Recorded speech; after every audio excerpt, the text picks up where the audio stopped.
নমস্কাৰ। শাওন মাহত নিমখৰ সহায়ত কৰক আপোনালোকে এটা কাম। আপোনালোকে দেখিবলৈ পাব যে আপোনালোকৰ ঘৰৰ পৰা দৰিদ্ৰতা দূৰ হৈ পৰিব, ঘৰত অৰ্থ বৃদ্ধি পাবলৈ ধৰিব, সকলো ফালৰ পৰা আপোনালোকে সুযোগ সুবিধা লাভ কৰিবলৈ সক্ষম হ'ব। আৰু ক'ব লাগিব যে আপোনালোকৰ ঘৰত প্ৰচুৰ পৰিমাণে অৰ্থৰ আগমন ঘটিব। আহক তেনেহ'লে আমি জানি লওঁ নিমখৰ সহায়ত আমি কি উপায় কৰিব লাগিব শাওন মাহত। ভিডিঅ'টো মনোযোগ সহকাৰে শেষলৈকে চাব, তেতিয়াহে আপোনালোকে সুন্দৰভাৱে বুজি পাব। আৰু যদি ভিডিঅ'টো ভাল লাগে লাইক এটা কৰি আমাৰ মনোবল বঢ়াব আৰু আপোনালোকৰ বন্ধুবৰ্গৰ লগত শ্বেয়াৰ কৰি তেওঁলোককো উপকৃত কৰিব। যেনেকৈ নিমখে খোৱা বস্তুৰ সোৱাদ বঢ়ায়, তেনেকৈ আমাৰ জীৱনলৈও ই এক সঞ্চাৰ ঘটাব পাৰে। নিমখ যেনেকৈ আমি নহ'লে খাব নোৱাৰোঁ, তেনেকৈ যদি নিমখৰ সহায়ত আপোনালোকে এই কাম নকৰে তেনেহ'লে আপোনালোকৰ ঘৰত কেতিয়াও সুখ শান্তি নহ'ব।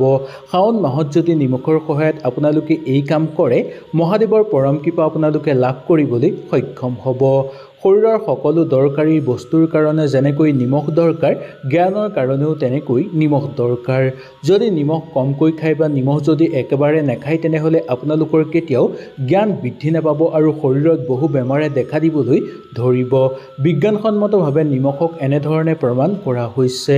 আমাৰ শাস্ত্ৰৰ অনুসৰিও নিমখ যি জেগাত আমি ৰাখিব লাগে, সেই জেগাত যদি সঠিকভাৱে আমি নিমখ ৰাখোঁ, তেনেহ'লে আমাৰ ঘৰৰ পৰা সকলো বাস্তুদোষ সমাপ্ত হৈ পৰিব। আৰু শাওন মাহত যদি নিমখ এই জেগাত ৰখা হয়, তেনেহ'লে মহাদেৱ আৰু মা পাৰ্বতীৰ পৰম কৃপা লাভ হ'বলৈ ধৰিব।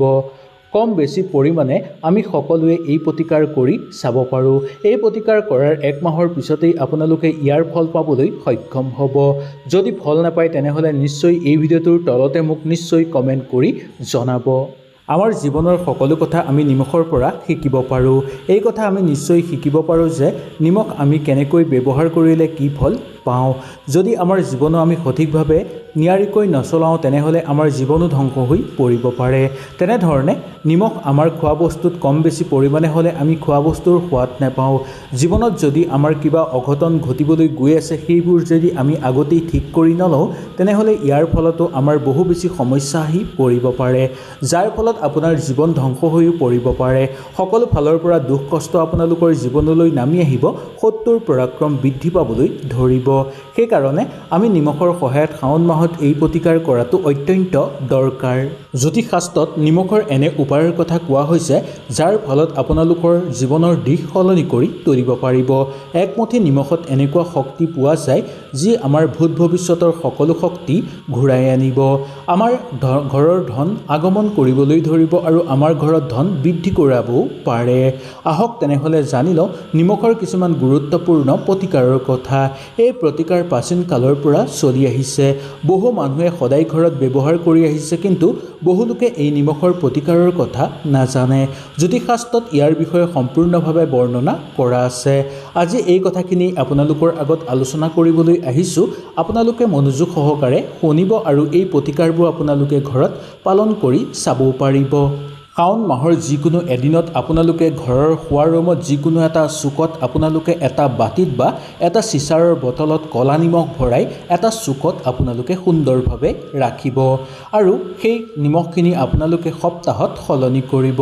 ইয়াৰ লগে লগে আপোনালোকে দেখিবলৈ পাব যে আপোনালোকৰ ঘৰৰ পৰা সকলো দুখ কষ্ট দূৰ হৈ পৰিব, পৰিয়ালত চলি থকা কণ্ডল দূৰ হৈ পৰিব।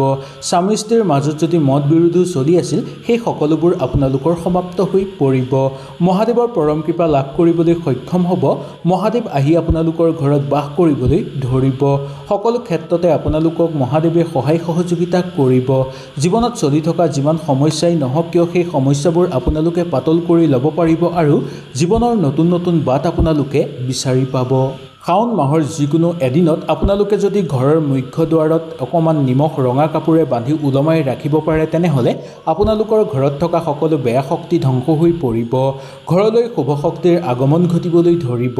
বিশেষকৈ মহাদেৱ আকৰ্ষিত হৈ পৰিব আপোনালোকৰ ঘৰলৈ আৰু আপোনালোকৰ ঘৰত আহি বাস কৰিবলৈ ধৰিব, যাৰ ফলত আপোনালোকৰ সকলো মনৰ আশা পূৰ্ণ হৈ পৰিব আৰু সকলো ফালে আপোনালোকে সুযোগ সুবিধা লাভ কৰিব পাৰিব। ঘৰৰ মুখ্য দুৱাৰত এই নিমখৰ টোপোলা ওলমাই ৰখাৰ অৰ্থ হ'ল ঘৰৰ মুখ্য দুৱাৰৰ দিয়েই বেয়া শক্তি আমাৰ ঘৰলৈ প্ৰৱেশ কৰে আৰু ভাল শক্তিও আমাৰ ঘৰলৈ প্ৰৱেশ কৰে। যদি মুখ্য দুৱাৰত এই টোপোলা ওলমাই ৰখা হয় তেনেহ'লে কেতিয়াও বেয়া শক্তি আমাৰ ঘৰৰ ভিতৰত প্ৰৱেশ কৰিব নোৱাৰিব। আপোনাৰ ঘৰত যদি বহুদিনৰ পৰা অশান্তি হৈ আছে, কিবা যদি আপোনালোকৰ ঘৰত বাস্তুদোষ আছে, বেয়া প্ৰভাৱে আপোনাক ক্ষতি কৰিব বিচাৰিছে বা ৰাতি ৰাতি যদি আপোনালোকে বেয়া সপোন দেখে তেনেহ'লে নিমখৰ সহায়ত এই শাওণ মাহত কৰক আপোনালোকে এটা প্ৰতিকাৰ। ইয়াৰ পিছত আপোনালোকে দেখিবলৈ পাব যে আপোনালোকৰ সকলো সমস্যা অন্ত হৈ পৰিছে, ঘৰৰ আৰ্থিক অৱস্থাও আপোনালোকৰ ভাল হৈ পৰিব, ঘৰৰ পৰা বাস্তুদোষ সমাপ্ত হৈ পৰিব। ইয়াৰ কাৰণে শাওণ মাহত আপোনালোকে এটা বাতিত বা এটা চিচাৰৰ বটলত নিমখ ভৰাই বাথৰুমৰ যিকোনো এটা ৰুমত জেগাত বা ৰাখিব পাৰে বা যিকোনো এটা চুকত আপোনালোকে ৰাখিব পাৰে। লেট্ৰিনৰ চুকতো ৰাখিব পাৰে নাইবা বাথৰুমৰ চুকতো আপোনালোকে ৰাখিব পাৰে আৰু এক সপ্তাহৰ মূৰে মূৰে সেই নিমখখিনি আপোনালোকে সলাই পেলাব।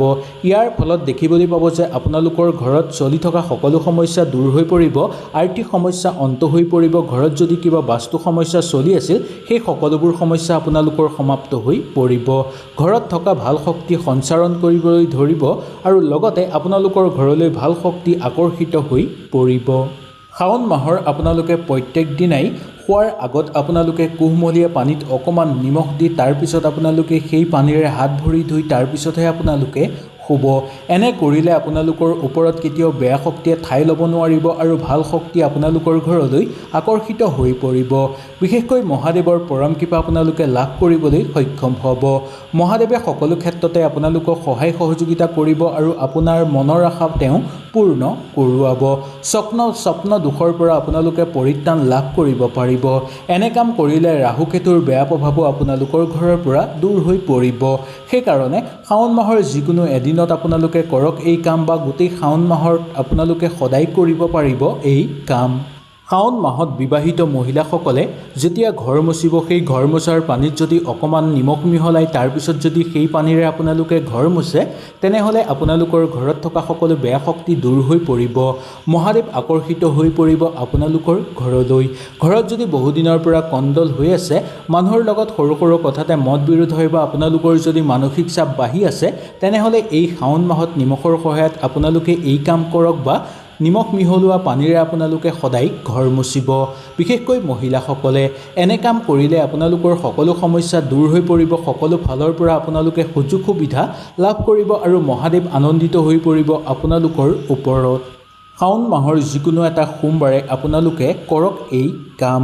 শাওণ মাহৰ সোমবাৰে আপোনালোকে 4টা বটলত বা 4টা চিচাৰৰ বটলত আপোনালোকে অকণমান নিমখ ভৰাই ল'ব। ভৰাই লোৱাৰ পিছত সেই নিমখখিনি আপোনালোকে ঘৰৰ 4টা কোণত আপোনালোকে ৰাখিব পাৰে বাহিৰৰ ফালৰ পৰা।